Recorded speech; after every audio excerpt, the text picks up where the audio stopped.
Hello and welcome back, everyone, to the Whispers of Oblivion on Rocket Rabbit Commentaries. There isn't a special intro for this because we're going into Legacy of the Void's prologue for StarCraft 2. And, yes, before returning to his people to face their judgment, Zeratul scours the galaxy to find a way to stop the coming darkness. In this late hour, he seeks the last fragments of an ancient prophecy in order to save his people. In a galaxy far, far away. With sunspots.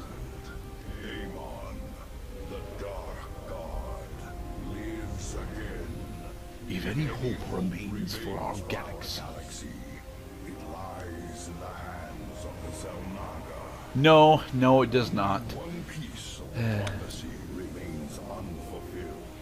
That on the world where Amon was reborn, the last light will be revealed.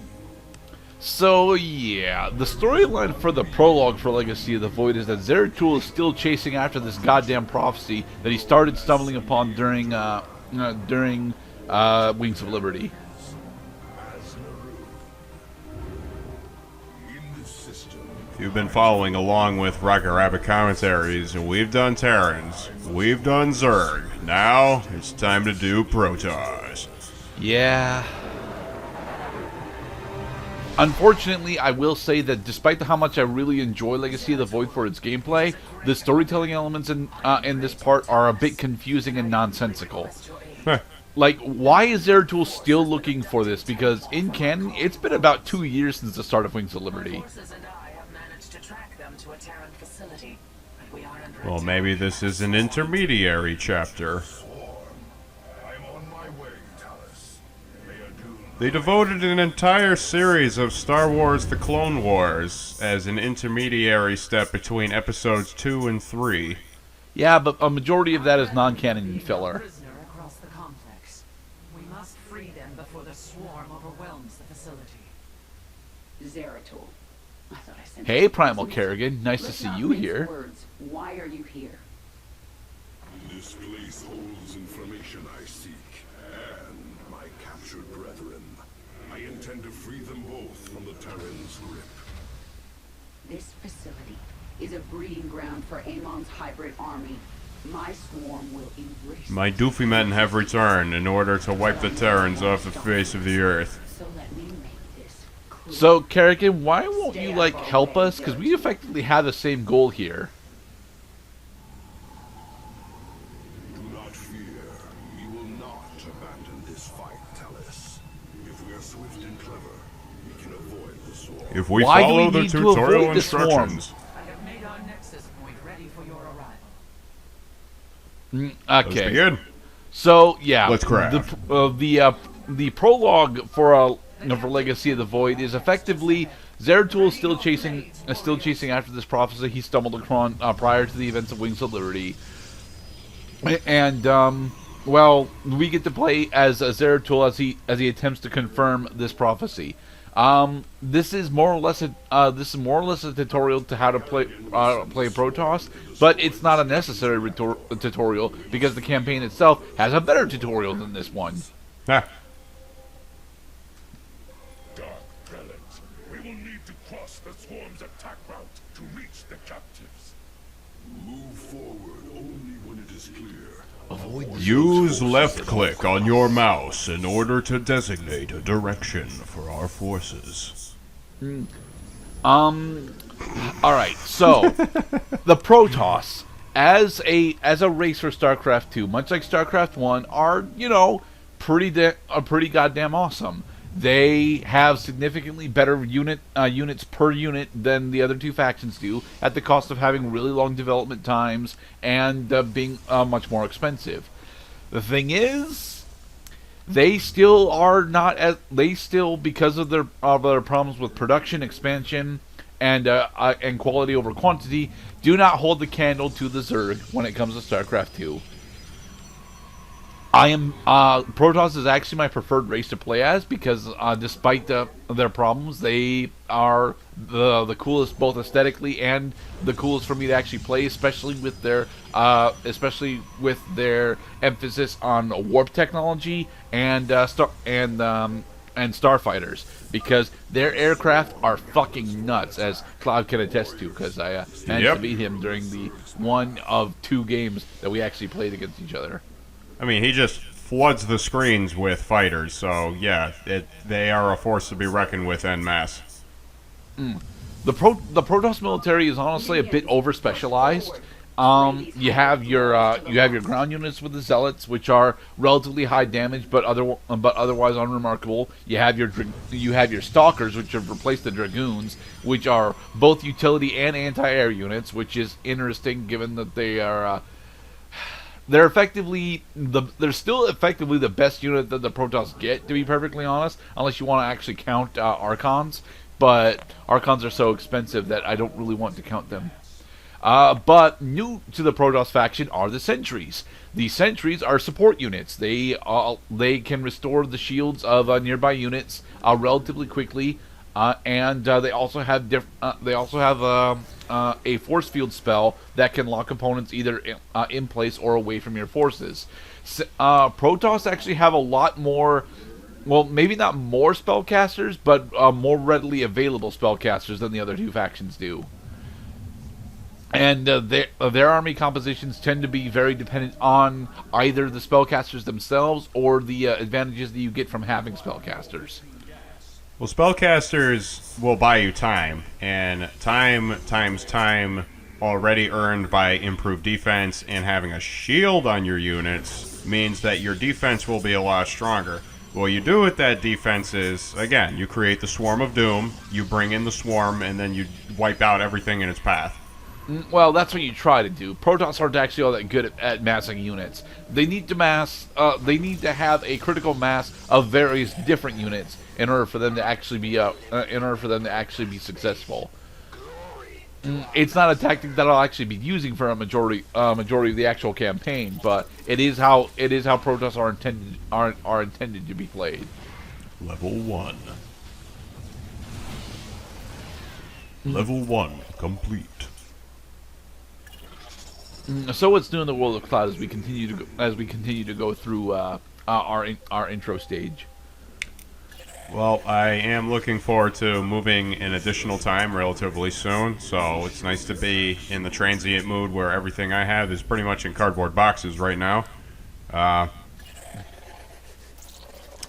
With respect to my chessing abilities, I think I might actually be on the path to victory after I finally learned that, yeah, I'm not intimidated by having only 3 hours left to make a move. Because I spent the first 69 hours being absolutely sure that I needed to think about it first. Slay the Protoss. Their flesh will serve the master. But yes, as it has been revealed during the course of Heart of the Swarm, the Mobius Corps is actually working directly for Amon. So that is one of the major plot threads that gets continued on through the Whispers of Oblivion prologue. Is that Zeratul is attempting to find an answer to Amon himself, and it's not going well. I see Zeratul figured it out first, is that these Mobius Corps, yes, they have been subverted. Their egos have been Kerrigan defeated. ended up finding it out first, because remember, Nerud specifically was Dr. Nerud was the head of Mobius facility, and we had to go take him down whilst we were playing as Kerrigan. Well, I'm glad that your association network is more readily accessible to these knowledge. I, however, cannot pull information from other playthroughs into this one quite as readily. Oh, come on, we just did the Heart of the Storm run through like a couple months ago. A couple months ago. Much forgetting has occurred, my human friend. Okay, then. Go over here to pick up the resource caches. Now that this forward staging area has been taken down, what we should do is bring a probe over here in order to put a pylon down so we can actually warp in additional units, specifically some more zealots. Because for prologue specifically, you can actually depend on either the immortals that you get access to or zealot rushes in order to do a majority of what you need to do. But later on in the campaign, you will actually need to use the various different units that you get access to. This mission specifically will be using primarily the Immortals in order to deal with, because a majority of what we end up fighting are grounded units. Immortals are really easy to support with sentries, and they're also relatively beefy. So yeah.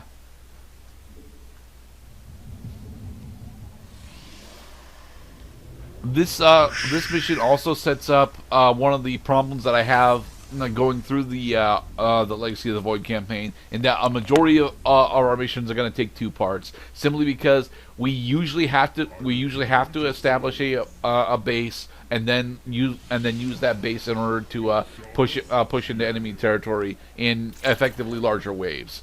This is a problem when it comes to the editing and pacing of the playthrough, but not so much a problem when it comes to the overall campaign design. There is a pretty significant problem with this mission when it comes to the achievements, though. You notice that we're not actually supposed to be directly fighting with Kerrigan and her forces, right? Sure. Well, one of the mastery achievements for this mission is to explicitly kill all of Kerrigan's forces on the map. It is possible. Yes, it is possible. I don't know how the fuck to do it. I've seen playthroughs do it exactly like twice, and I still have no idea how the hell they managed to accomplish it. It is a thing that I specifically cannot do. I cannot figure out how to take down all of the Zerg encampments and forces that are on the map. Now, the reason why it's not actually important is because, to be perfectly honest, the Zerg forces are also not going to actually engage with us that much. And as long as we got some photon cannons on this part of our base up here, we don't really need to defend our base that much from the aerial attacks that Mobius Corps throws at us. Some zealots. The end was at hand. What do you know of this facility, Zealot? It is Terran. Tortured us, experimented upon our flesh. Most did not survive. I have seen foul work of this nature before, but Narud is dead. Is he Zeratul? Is he really? Brought you here. Alas, He's become one with the Force. Hator, we wish to join you, to avenge our brothers in arms. Yay, additional zealots for our force.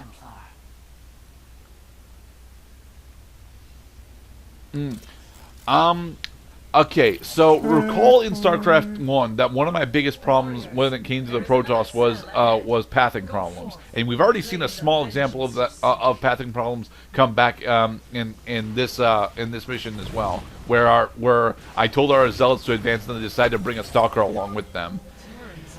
Because of the size of the Protoss units, this happens more often than it's supposed to. It doesn't ever really get to be as big of an issue as it was in StarCraft 1, but it is a problem that you have to consistently deal with. I see the game is drawing attention to the three distinct methods in which units come into the map. Zergs are grown. Protoss are warped in. Terrans, well, they're hired. Well, when we play as Terrans, they're hired slash grown. But when Mobius Corps gets to play with Terrans, they get to use stolen Protoss technology in order to warp them in. The bastards. They're mixing. We can't have this. The lines are becoming blurred between the races. You'll notice that for a majority of what I'm trying to do prior to fight starting is micromanage my Immortals up front, because specifically because Immortals are very tanky. This isn't honestly what I should be doing. I should be leading with Zealots. But if you lead too far with Zealots, then your Zealots get out of range and end up going into areas where they're not supposed to. The Zerg forces will move soon. We must be cautious. Tear apart their reactor. The Queen of Blades demands it. Come on, swiftly, swiftly, swiftly. It is nice to have evil Kerrigan back. Well, she's not evil Kerrigan, she's just driven. There is a difference, I promise. So is this the Kerrigan from Heart of the Swarm, or This is is the Kerrigan from Heart of Wing- the Swarm specifically. Damn it! Well, there goes our attacking force. Damn it. Uh-oh. Yeah, this is looking pretty boned. Yeah. Yes, I do agree that Heart of the Swarm was a really good gas. It was a jaunt, really. Very fun.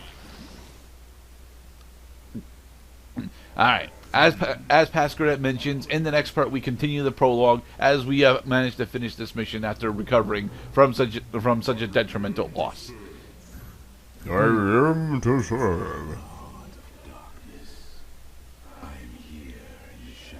I really wish I could figure out how the hell to kill Kerrigan's first base before the mission really starts. It would simplify this mission a little bit, and it would probably make it slightly more fun. But she's got noxious ultralisks in there. She's got upgraded hydras. She's got upgraded roaches. It is not a good time to fight through.